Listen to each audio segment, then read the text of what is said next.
Good morning. Hello and welcome to Community Insights, a community service program offered by 2020 Line Media Group Broadcasting Network. I'm Dave Smith, your host, and we're recording this morning at the 2020 MediaCast Studios in Moreno Valley, California. With my producer behind the camera. Morning, Marvin. Good morning. I always like to say good morning to Marvin because he keeps things going. This morning, I'd like to have you join me in welcoming my guest. This is my first guest for Community Insights. Her name is Regina Manning, Mrs. Regina Manning of Easier Learning Solutions of Riverside, California. So welcome, Regina. Hello, Dave. How are you? I'm doing great. It's great to have you here. And to tell you a little bit about Regina and myself, I've known Regina. Regina's family and mine have known each other for about 40 years now. Her husband, Raymond Sr., is a good friend of mine. We hang out together. But Regina has a specific skill and some specific information I want to share with you today. So we've invited her to speak to us today about dyslexia. And dyslexia is referred to as the silent disability. So with that said, first, Regina, tell me a little bit about, well, I'm gonna wait there. I want to go over Regina's bio, tell you a little bit about her. So I'm reading from her bio. Regina Manning is an educator, professional tutor, and dyslexia specialist. She's a resident here of Riverside, California, and originally from the state of Washington.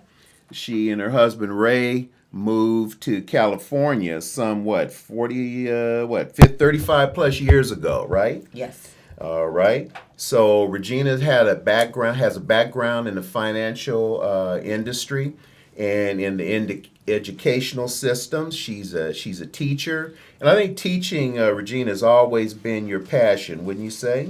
Yes, but I didn't think about that before. My mother wanted me to be a teacher, and I fought it for a long time. So we're going to be getting a little bit more into Regina's passion for teaching, but she made a career change. And she was teaching students and noticed that especially the struggling students were having having problems in learning. So this got her involved in learning and in dealing with some of the problems that kids were experiencing in reading, writing, spelling, and math. And I think what makes Regina special is that she related to these kids because she experienced some of the same problems when she was coming up. So she wanted her students to be able to be functional in school, to be successful in school. And so that's why she's involved in dealing with kids and tutoring kids who are dyslexic. So Regina is an active member of the Tri-Counties branch of the International Dyslexic Association. Is that right, Regina? Yes, correct. And that's been for the past 5 years. And so she's a dyslexia consultant, and she tutors dyslexic students. So with that said, with that little introduction, I want to turn to Regina now and ask her in a little bit more detail. Regina, what prompted you to become a tutor and an advocate for dyslexics? Dave, as you stated before, I was teaching. I taught 10 years for sixth graders. That's about 11 years old. And of course, the first few years, you're more concerned about being involved of making sure the lesson plan is there. But as I become a lot more comfortable with the teaching, I noticed there were certain students that were struggling. They weren't turning in their assignments on time. They were struggling with the reading, and by that time I expected them to be able to read more fluently. Mm-hmm. Their spelling was not well at all. I mean, certain easy words they should have known, they weren't able to spell. They couldn't sound out words. And then some of their math, well, if you have trouble with reading, how are you going to do story problems? So they struggled in that too. every year I would go to the teachers' conferences to try and find an answer for my kids. I would try whatever I found and brought it back. And then one time I met this lady called Susan Barton. She was there. And when she started giving me the warning signs, I could see the students that were there. I could actually picture them. I went, that's what it is. Wow. So I went back with the intent of being able to get this new information to the kids. But remember, as a teacher, you've got a lesson plan that you have to keep Correct. and maintain. Correct. And so by 2007, after 10 years, my daughter had graduated from high school. My son had already graduated. I went, I don't really have to stay here anymore. This is what I'd rather do. So I actually left the school and started tutoring specifically for those children that were dyslexic. However, when I learned the information, I started making copies of the warning signs and passing them to all the teachers. Like anything, there's only a few teachers that are going to heed it. And the ones that did, they were able to start making some significant changes in the lives of these students. They were able to pick them out and be able to help them. So it made a big difference. Okay. Well, share with us some of those warning signs. What are some things that we as parents or interested parties should look at? It actually, you can even see this when a child is from about the age of 5. Sometimes it even shows even earlier. But you know how the kids start learning their ABCs? Yes. All right. Some of the kids will go ahead and they'll say their ABCs, but they always seem to get lost.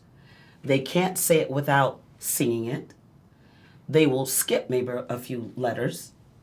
By a certain time, like when they're in first, second grade, they should be able to run right through it. Correct. But they still are struggling with remembering. Then the other thing is when they speak, we laugh at it when they're little. They say aminal instead of animal. They say, they don't say the word spaghetti correctly. Okay. They kind of twist it around. When they're speaking to you, they're going feelings like, you know what I mean. And what they're doing, they're trying to find that word that they know exists and they can't find it. They can't grasp it. So you have their spelling, their writing. When they're writing, we expect them to make misspelled words when they're in first grade. We expect that. But by the end of first grade, going into second grade, they should be able to write a decent sentence without a problem. And you'll see that some of them still are misspelling their basic words. Wow. When they're reading, they're all of a sudden you notice they're throwing in words or taking out words. Or they're saying words, where did they get that word from? And it has no relevance to the story at all. Or they're always looking at the picture to get a cue as to what that next word could be. I see. Those are things that can be. And so that's a few things that you want. So the spelling, the writing, the reading, the naming. Some children can't rhyme. They have no idea of what rhyming is all about. Wow. They don't have the ability to No. rhyme. It can be taught. Mind you, even when you read, all dyslexics can read, but that's up to a point. Up to a point. And then we'll go into later as far as what needs to be done in order to help these children progress. Because right now I have one dyslexic that's in college. She's in Cal State, Santa Cruz. Wow. I have another one that's in the performing arts. She's a student. Okay. I have another one that was just, she went to their school district. She'd been in private school all this time. And her mom and her grandma want to see, where is she now? She's at grade level. I've only been with her for 3 years. Excellent. She's at grade level. And the school said, not knowing that she'd been tutored, indicated, oh no, she can't have services. She's already reading at grade level. Interesting. Yes. Yes. Excellent. Well, and that brings another question, Regina. Some people are of the opinion that dyslexia, people that are dyslexic, are of low intelligence. No, that's what we call one of the myths. They are not. Generally, your dyslexic is anywhere from average to way above average. Way above. In terms of intellectual Yes, ability. definitely. But remember, a lot of these kids, when they could not read, remember the old time we used to see the pictures where they're sitting on a stool with a dunce hat on. We don't put them on the stool. What we do now is put them next to the teacher. We don't put a dunce hat on there. We criticize their reading. Wow. We mark up their papers because they can't spell. Okay, you're doing the same thing. So what you're doing is attacking their self-esteem. And the kids have also started to attack their self-esteem. Wow. So we're stigmatizing Yes, you are. These students because Yes. of their issue here. Wow. Can you share with us some individuals who were dyslexic and are now successful or became successful? One thing you just said that dyslexia is a lifelong thing. Okay. It never goes away. That's not curable. But it's not a medical thing by which I can give you a pill or surgery in order to get rid of it. No, it's always with you. What you end up doing, some of them will say that they have learned workarounds. Okay? Others have been diagnosed, and which is difficult to do because it can be expensive depending on where you go. But parents have been really good supportive and worked with their child by reading to them all the time, thereby keeping their vocabulary up. But if you don't know, how can you help your child? Wow. So some of these are Whoopi Goldberg. You may be already familiar with her. Mm-hmm. Yes. Spielberg is one. Steven Spielberg. Steven Spielberg is movie, dyslexic, yes. The producer. And Wow. he's very happy Director. about his dyslexia. I was looking at a YouTube. Anyone can go on YouTube and actually put dyslexia and put special people that you know Yes. on there, and you will be able to hear their whole story. And he said he is glad because it allows him to go ahead and read all of the story at his leisure and to be able to take in exactly what is being said versus doing a skimming or fast reading. He's able to enjoy it. So he's pleased with his. Mm-hmm. Unfortunately, too, the schools indicate that reading fast is supposed to help you in college. The thing is, the assignments, you're not reading in your college classes aloud. True. You have homework that you're reading. True. So whatever it takes, then I can take my time and read. It's going to take me a longer time, but I can do it. We'll also talk about some later on, some type of tools that can be used in order to assistive technology, which helps, which a lot of them already have now in their Chromebooks, iPads, tablets, whatever you want to call it at this point. And there are also some separate assistive technology that's available for writing, for reading. A lot of parents should be using audiobooks. They're all in the library. Mm-hmm. The schools should be using them. But we'll talk about that too, because that can be a block as far as the parents getting the assistance that they need. Okay. Well, let's move on. And I think the next question that we need to answer is, what is dyslexia? What is it exactly? Dyslexia is a specific learning disability that is neurological. I'm having trouble with the word. Neurologically? Yes. Right. Origin. And when we say that, we're talking about brain-based. Okay. Okay? It's brain-based. Along with that comes, it's hereditary. Now, we didn't know Really? this. Yes, back in 1930, there was a gentleman by the name of Orton, and he had an educator named Gillingham, and they got together, and they're the ones that actually found out about what this is. But it deals with, characterized by difficulty with accurate and or fluent word recognition. That's what we're talking about our reading. The kids are skipping over words. Okay. They're guessing at it. By poor spelling, we indicated that. And decoding abilities, okay? Breaking up words, being able to sound out. Oh, I see. This is effective. And basically when we say that, it has to do with the brain wiring that was not completed or done differently. Real quickly, I want to say that we believe that reading is supposed to be a natural thing. It is not. The only thing we are hardwired in our brain is language. Interesting. Reading is not hardwired. So that means we have some people that can read very easily, and we have others that cannot. Wow. All right? And I'm taking into consideration, I'm not talking about if there had been a brain injury, if there had been some other. I'm just talking about your basic kid that had no other conditions, there are no other issues, but they can't read. They're very bright, they're very intelligent, they're very quick-minded, they can do all these other things, but when it comes down to reading, the teachers, the parents, they can't quite understand why this child cannot read. The other thing that goes with it, typical results from the deficit has to do with phonological component. And with that, we're talking about rhyming, blending. When we blend, we're putting s and t, st, okay? They recognize the letter, but they can't coordinate the sound that goes with it, Okay? Segmenting, breaking the words down into individual sounds or syllables. I do a screening, and my most fun is when we get to the word video. Most kids, when they do video, they'll clap it as video. Well, there's a real small sound in there that you don't hear. It should be video. But it's said, it's blended so well together, it's treated as one. So they go video. All right? That's one indication too that they're unable to actually get that together.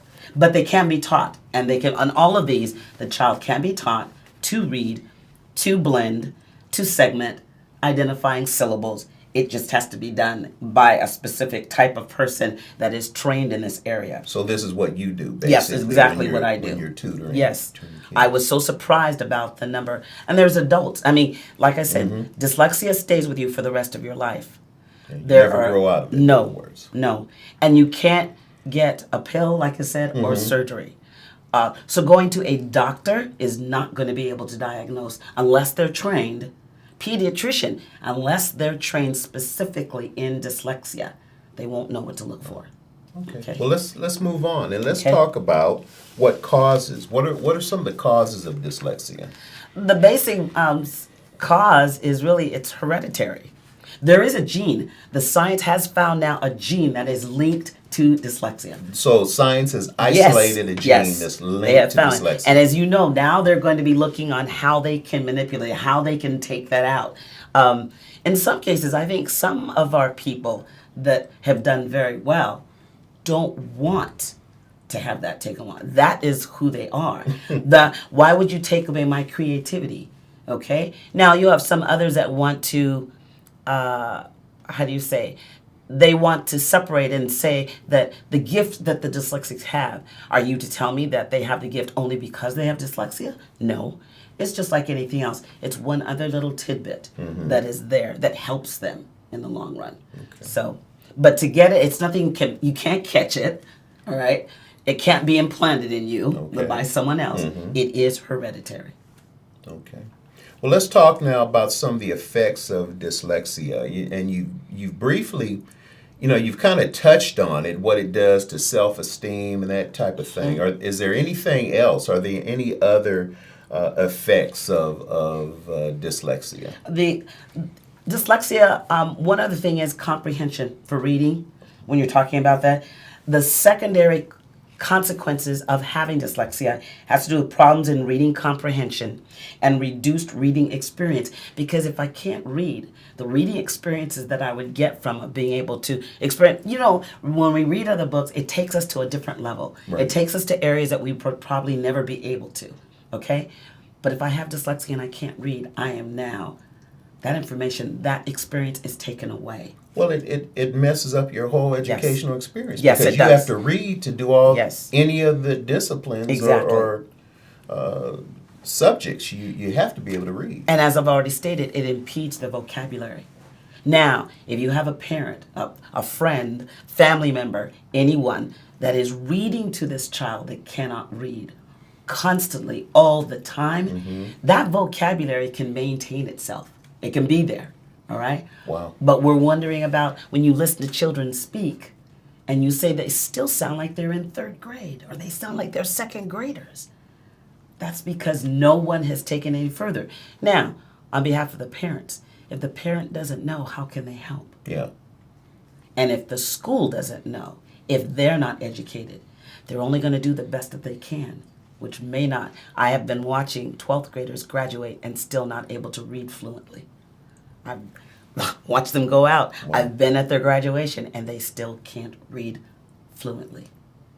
And let's touch on real briefly how that affects self-image. How does being a dyslexic and not having this situation dealt with in an effective manner, what does that do to a kid's self-image? You've heard the parents say, "Don't label my kid." What they don't understand, unless this is addressed, the child was already labeled. The kids labeled them. The teacher labeled them. Then the student immediately turns it on themselves and say, "I must be stupid because everybody else can read. Everyone else can figure out that story problem. I don't know what that word is. When you say, do you know what that word is? No. They look at me like I'm crazy. Like, why don't I? That's child. And sometimes it isolates them socially, okay? Because now, and then for boys will act out. Now we have a behavior problem. But what they haven't looked at, did you really get down to the nitty-gritty to find out what is causing his behavior? Have you observed in the classroom that he's always being picked on?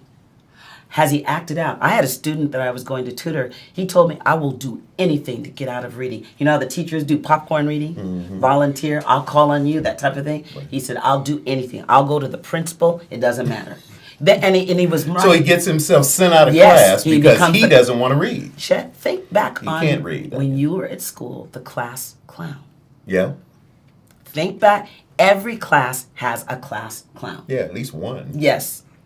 Every one of them. That class clown got in trouble quite often. Yes. He didn't do his work as much. True. He didn't turn it in if he did it. And if he did it, he may have done part of it. He didn't do all of it. He couldn't explain to you what he did or why he didn't turn it in. I bet you a dime to a dollar that class clown was dyslexic. Okay? And the teachers are always putting him in the back of the room next to them, identifying all the time to prevent them from what they need because the teacher doesn't even know. Okay? Wow. So that part of labeling the child, I'll put it this way.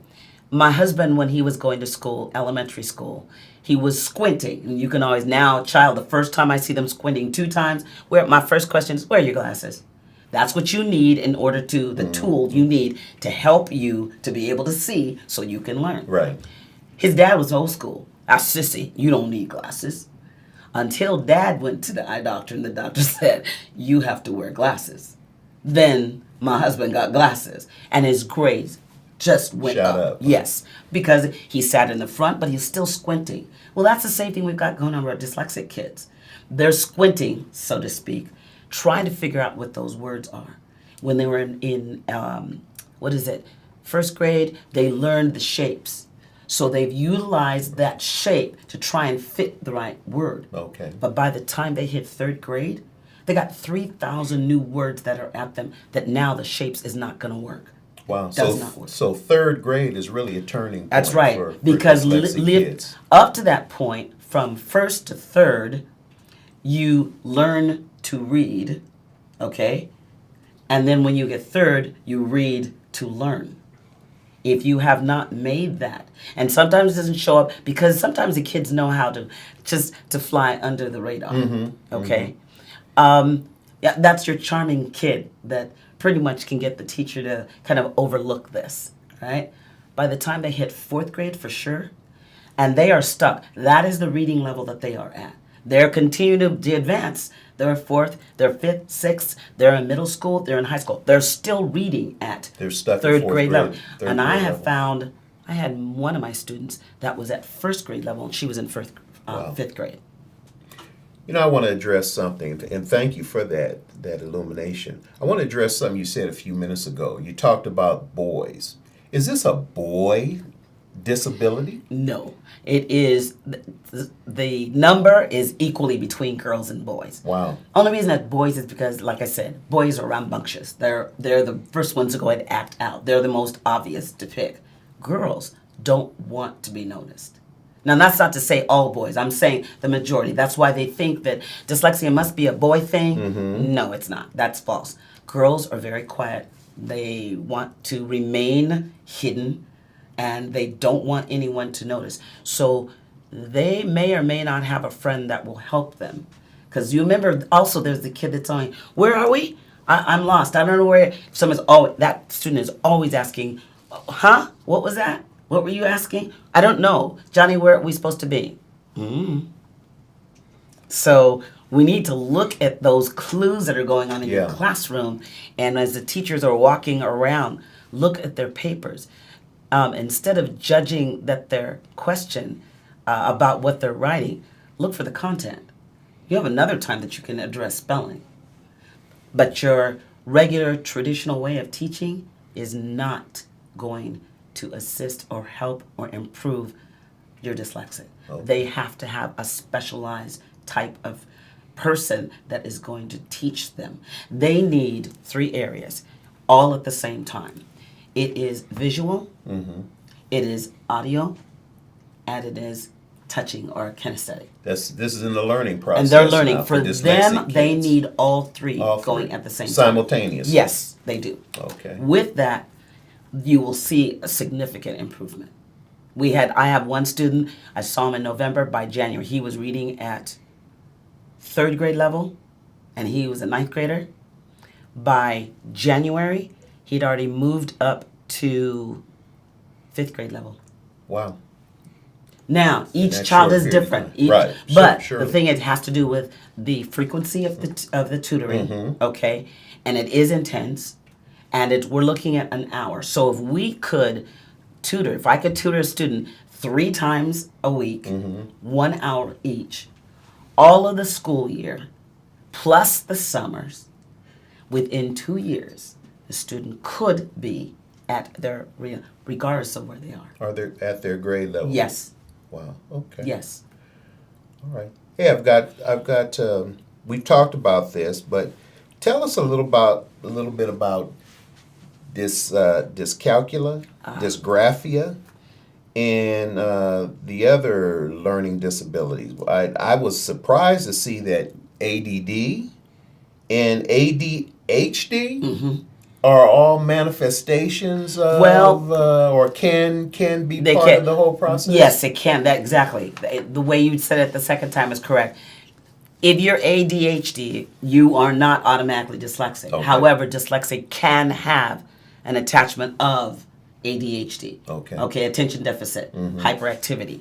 It can be. But if you're hyperactive, does not mean automatically you're That dyslexic. you're dyslexic. Right, right. So, and we see that. It does, periodically you see it going hand in hand. But it does not automatically assume that if you're dyslexic, you're also ADHD. Okay. Okay.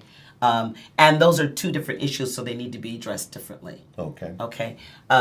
Which any school, if a child is ADHD, they have one way of being able to address that, but they need another way to address their dyslexia. Okay. But that's another issue too, because schools, public schools, private schools do not test for dyslexia. Wow. But we can And, go and, into the, that. and public and private schools Yes. do not test. Yes. Okay. Remember, your private school does not have the resources. Correct. Okay, the private school I taught at just this last year finally got a special ed teacher. I've been assisting her and giving it. I did in-service, which was dyslexia simulation. Okay. And to be able to, for all their staff, so they would know that there are dyslexics in your class. And teacher had made the comment, I have never in all the 30 years that I have taught a dyslexic student. Yes, you did. You just didn't know that they were dyslexic. You did, everyone, because there's 1 in 5, 20%. 1 in 5 students? Yes. Wow. And now it's more. The larger the class, the greater the percentage Okay. goes up. Okay? And then it reached a point where these children were put in special ed classes, which is not even necessary, but they're put in these special ed classes. And again, they're still not addressed the issue. They're still not taught. Wow. So they still remain in special ed I know one student, from 1st grade all the way through 12th. And Okay. still, when they graduate, they still can't read. Still can't read. Let's go back to the differences now. Dyslexia, dysgraphia, dyscalculia. Yes. We've discussed dyslexia. Dysgraphia means difficulty with writing, okay? Now, that can be a couple of ways. The dysgraphia can also be in formulating of the letters. You'll notice when they write, and almost all of mine, not all, but quite a few of them, they start from the bottom of the line and go up to make their F. Okay. Versus what we're taught, you're taught to start at the top. I and always work tell the down. student, make a candy cane. So they make it and they cross it. Quite a few of my dyslexics that also have dysgraphia, because they cannot formulate, will start at the bottom, come up. They'll start at the bottom to make their I, and then they'll start at the bottom to come up and make their T. Another thing is they have a different type of grip, hand grip of the pencil. We do what you know is called a 3-point. They automatically do a thumb over, thumb the other way. I mean, all different kinds of ways to hold it. So there's stress on them, fatigue on their hand, and you can tell they're doing one of these. If you use a 3-point, you don't have the fatigue. Right. Because it's where it's supposed to be. The movement is right at the tip of the fingers. Right. But if my thumb is going over, I'm moving my whole wrist. I'm putting more pressure on the thumb, so I'm fatiguing that whole muscle area. Okay? Now, when I get students that are in middle school to high school, I am not about to change your grip. Right. But I have a first grader right now. Mm-hmm. I am working on changing her grip. One way is they have little rubber attachments that can go on their pencils, and put that on there. Okay? So that's one thing as far as that. Regarding your dysgraphia, they're writing that why they can't do their sentences. When you talk dyscalculia, that's the math side. Okay. That means no number sense. They're having trouble with that. Excellent. All right. Well, we're running out of time, and there's some things that we can cover in the future, in future episodes here. But individuals who have dyslexia, they can learn to read. Yes, they can. But it's going to take tutoring. It's going to take tutoring and accommodations, and we can go into that, the type of accommodations. Because while the child is getting the tutoring from a trained Orton-Gilllingham person, okay, they should not be also doing any type of reading program in their public school during that time. We're causing confusion. But they can learn to read. Now, let me clarify that real quickly. There are a few that never will ever learn how to read. Okay. These are your severe, or what we call profound dyslexia. But others that were classic to moderate, they can learn how to read. Okay. Excellent.